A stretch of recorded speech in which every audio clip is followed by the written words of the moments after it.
Hi friends, నమస్తే. Welcome back to our channel. ఈరోజు మన వీడియోలో వెజ్ మంచూరియన్ రెసిపీ ఎలా తయారు చేసుకోవాలో చూపించబోతున్నాను. ఇందులో కార్న్‌ఫ్లోర్ కానీ రెడీమేడ్ సాస్ కానీ యూజ్ చేయట్లేదు. ఇంట్లో ఉన్న వాటితోనే చాలా సింపుల్గా టేస్టీగా వెజ్ మంచూరియన్ రెసిపీ ఎలా తయారు చేసుకోవాలో చూసేయండి. అందుకోసం ముందుగా ఇక్కడ 3 పొటాటోస్ని పొట్టు తీసి శుభ్రంగా కడిగి తీసుకున్నాను. అలాగే 3 క్యారెట్స్ని కూడా పై పొట్టు తీసి కడిగి తీసుకోండి. ముందుగా క్యారెట్ని తురిమి ఒక బౌల్లో తీసి పక్కన పెట్టుకోండి. తర్వాత ఆలూను కూడా తురిమిన దాన్ని వాటర్లో వేసి పెట్టుకోవాలి, లేదంటే కలర్ చేంజ్ అయిపోతుంది. 3 పొటాటోస్ని కూడా ఈ విధంగా తురిమి వాటర్లో వేసుకోండి. తర్వాత ఈ పొటాటోస్ని ఒక 2-3 సార్లు ఈ విధంగా శుభ్రంగా కడిగి వడగట్టి తీసుకోవాలి. ఇప్పుడు తురిమిన క్యారెట్ని ఒక మిక్సింగ్ బౌల్లో వేసుకుని, అలాగే తురిమిన పొటాటోస్ని కూడా వాటర్ లేకుండా ఈ విధంగా వడగట్టి వేసుకోండి. నెక్స్ట్ ఇవి రెండు మిక్స్ అయ్యేలా 2-3 నిమిషాల పాటు చేయితో బాగా మిక్స్ చేసుకోండి. ఇవి మిక్స్ అయిన తర్వాత ఇందులోనే 1/2 టీ స్పూన్ అల్లం వెల్లుల్లి పేస్ట్ వేసుకుంటున్నాను. అలాగే 1/4 teaspoon black pepper powder వేసుకుని 1 టీ స్పూన్ రెడ్ చిల్లీ పౌడర్ని వేసుకుని మిక్స్ చేసుకోండి. నెక్స్ట్ 4 టీ స్పూన్ల మైదా పిండిని వేసుకుని మిక్స్ చేసుకోవాలి. పిండిని ఒకేసారి వేసుకోకుండా మధ్య మధ్యలో వేసుకుంటూ మిక్స్ చేసుకోండి. అలాగే కొంచెం సాల్ట్ను కూడా వేసి మిక్స్ చేసుకోవాలి. తర్వాత 2 టీ స్పూన్ల రైస్ ఫ్లోర్ వేసుకుంటున్నాను. బియ్యం పిండి వేసుకోవడం వలన వెజ్ మంచూరియన్ క్రిస్పీగా చాలా బాగా వస్తాయండి.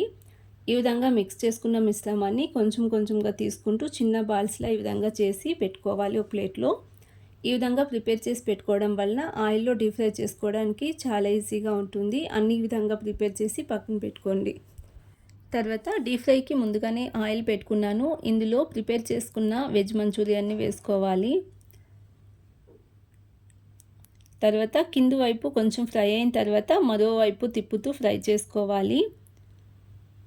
ఇవి కింది భాగాన ఫ్రై అవ్వకుండానే టచ్ చేస్తే విడిపోయే అవకాశం ఉంటుందండి. అందుకనే కింది వైపు కొంచెం ఫ్రై అయిన తర్వాత మరోవైపు తిప్పుతూ ఫ్రై చేసుకోండి. ఇలా ఒక 4-5 నిమిషాల పాటు మీడియం ఫ్లేమ్లోనే 2 వైపులు తిప్పుతూ కలర్ చేంజ్ అయ్యేంత వరకు ఫ్రై చేసుకుని ఒక ప్లేట్లో తీసుకోవాలి. మిగిలిన వాటిని కూడా ఇదే విధంగా ఆయిల్లో వేసుకుంటూ 2 వైపులా తిప్పుతూ డీప్ ఫ్రై చేసుకుని ఒక ప్లేట్లో తీసుకోవాలి. ఇలా ప్రిపేర్ చేసి ఒక ప్లేట్లో తీసి పక్కన పెట్టుకోండి. నెక్స్ట్ హోమ్మేడ్ సాస్ కోసం ఒక కుక్కర్లోకి 4 టమాటోస్ని కట్ చేసి వేసుకుంటున్నాను. అలాగే హాఫ్ ఉల్లిపాయను కూడా వేసుకోవాలి. తర్వాత ఇందులోనే 2 పచ్చిమిర్చి వేసుకుంటున్నాను. అలాగే 3 ఎండుమిర్చిని కూడా వేసుకోవాలి. నెక్స్ట్ కలర్ కోసం 3 బ్యాడగి మిర్చి వేసుకుంటున్నాను. ఇవి ఉంటే వేసుకోండి, లేదంటే స్కిప్ చేసుకోవచ్చు. అలాగే 6 టీ స్పూన్ల పంచదారను వేసుకుని 1/2 టీ స్పూన్ సాల్ట్ వేసుకోవాలి. తర్వాత ఇందులోనే వాటర్ వేసుకుంటున్నాను. నేను చిన్న గ్లాస్తో టీ గ్లాస్తో 1 గ్లాస్ వాటర్ని వేసుకుని కుక్కర్ మూత పెట్టి 2 విజిల్ ఉడికించి తీసుకోండి. ఈ విధంగా 2 విజిల్ వచ్చిన తర్వాత పూర్తిగా చల్లారిన తర్వాత ఒక మిక్సీ జార్లోకి వాటర్తో పాటు వేసుకుని ఒక 1/4 టీ స్పూన్ అల్లం వెల్లుల్లి పేస్ట్ వేసుకుంటున్నాను. అలాగే కొంచెం సాల్టు, తర్వాత హాఫ్ లెమన్ వేసుకుని స్మూత్ పేస్ట్లా గ్రైండ్ చేసి తీసుకోవాలి. ఇక్కడ సాస్ కోసం కాబట్టి స్మూత్గా గ్రైండ్ చేసుకోండి ఇక్కడ చూపించే విధానంగా. తర్వాత స్టవ్ పైన ఫ్యాన్ పెట్టుకుని 1 స్పూన్ ఆయిల్ వేసుకుంటున్నాను. ఇందులోనే గ్రైండ్ చేసి పక్కన పెట్టుకున్న మిశ్రమాన్ని వేసుకుని తర్వాత లో టు మీడియం ఫ్లేమ్లోనే 4-5 నిమిషాలు కలుపుతూ ఉడికించుకుంటే మనకు హోమ్మేడ్ సాస్ రెడీ అయినట్టేనండి. ఇలా ఆయిల్ సపరేట్ అయ్యేంత వరకు ఫ్రై చేసుకోవాలి. ఈ విధంగా ప్రిపేర్ చేసి ఒక బౌల్లో తీసి పక్కన పెట్టుకోండి. నెక్స్ట్ ఒక చిన్న గిన్నెలోకి 1 టీ స్పూన్ మైదా పిండిని వేసుకుని కొంచెం వాటర్ని వేసుకుని పిండి ముద్దలు లేకుండా కలుపుకోవాలి. ఈ విధంగా మిక్స్ చేసుకుని ఇందులోనే ఫుడ్ కలర్ వేసుకుంటున్నాను. ఇది ఆప్షనల్, నచ్చితే వేసుకోండి, లేదంటే స్కిప్ చేసుకోవచ్చు. ఈ విధంగా మైదా పిండి వాటర్ని ప్రిపేర్ చేసి పక్కన పెట్టుకోండి. తర్వాత స్టవ్ పైన ఫ్యాన్ పెట్టుకుని 2 స్పూన్ల ఆయిల్ వేసుకుంటున్నాను. నెక్స్ట్ చిన్నగా కట్ చేసుకున్న ఉల్లిపాయ ముక్కల్ని వేసుకుని ఫ్రై చేసుకోండి. తర్వాత ఇందులోనే 1/4 టీ స్పూన్ అల్లం వెల్లుల్లి పేస్ట్ వేసుకుని ఫ్రై చేసుకోవాలి.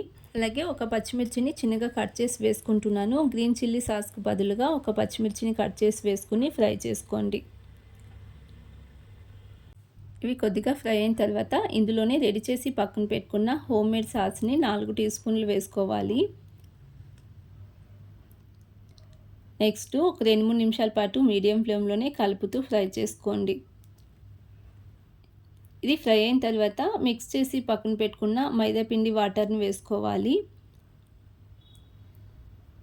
ఇక్కడ గ్రేవీ కన్సిస్టెన్సీ చూసుకుంటూ వాటర్ని వేసుకోవాలి. అలాగే మరో హాఫ్ కప్పు వరకు వాటర్ని వేసుకుని ఫ్రై చేసుకోండి. ఇలా ఒక 2 నిమిషాల పాటు ఫ్రై చేసుకుని నెక్స్ట్ ఇందులోనే 1/4 టీ స్పూన్ రెడ్ చిల్లీ పౌడర్ని వేసుకోవాలి. అలాగే 1/4 టీ స్పూన్ ధనియాల పౌడర్, 1/4 టీ స్పూన్ గరం మసాలాను వేసుకుని కలుపుకోండి. ఇవి కొద్దిగా ఫ్రై అయ్యేంత వరకు ఫ్రై చేసుకుని ఇందులోనే కొంచెం సాల్ట్ని వేసుకుని మిక్స్ చేసుకోవాలి. తర్వాత వెజ్ మంచూరియన్ డ్రైగా కావాలి అనుకుంటే ఇలానే వెజ్ మంచూరియన్ వేసుకుని మిక్స్ చేసుకోండి. లేదు కొంచెం గ్రేవీతో పాటు సాఫ్ట్గా మంచూరియన్ తినే వాళ్ళైతే ఇందులో కొంచెం వాటర్ని వేసుకుంటూ హై ఫ్లేమ్లోనే ఫ్రై చేసుకోవాలి. ఇలా ఒక 4-5 నిమిషాల పాటు మిక్స్ చేసుకుంటూ ఫ్రై చేసుకోండి. నేను ఇక్కడ కొంచెం వాటర్ని వేసుకుని ఫ్రై చేసుకుంటున్నాను. మంచూరియన్ డ్రైగా కావాలనుకున్న వాళ్ళు వాటర్ వేసుకోకండి. కొంచెం సాఫ్ట్గా గ్రేవీతో పాటు కావాలనుకుంటే కొంచెం వాటర్ని వేసుకుని హై ఫ్లేమ్లోనే మిక్స్ చేసుకోండి. తర్వాత ఇందులోనే కస్తూరి మేతి వేసుకుంటున్నాను. ఇది ఫ్లేవర్ కోసం అండి, నచ్చితే వేసుకోండి, లేదంటే స్కిప్ చేసుకోవచ్చు.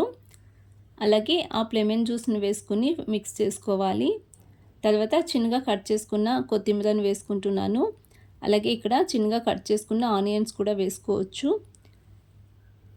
నెక్స్ట్ ఒక 2 నిమిషాల పాటు ఈ విధంగా ఫ్రై చేసుకుని స్టవ్ ఆఫ్ చేసేసుకుని వేడివేడిగా ఒక ప్లేట్లో సర్వ్ చేసుకుంటే వెజ్ మంచూరియన్ రెసిపీ రెడీ అండి. ఈ విధంగా ఒకసారి ట్రై చేసి చూడండి. చిన్నపిల్లలకైనా పెద్దవాళ్ళకైనా చాలా బాగా నచ్చుతుంది. అలాగే రెసిపీ నచ్చినట్లయితే ప్లీజ్ లైక్ చేయండి, షేర్ చేయండి, ఛానల్ని సబ్స్క్రైబ్ చేసుకోండి.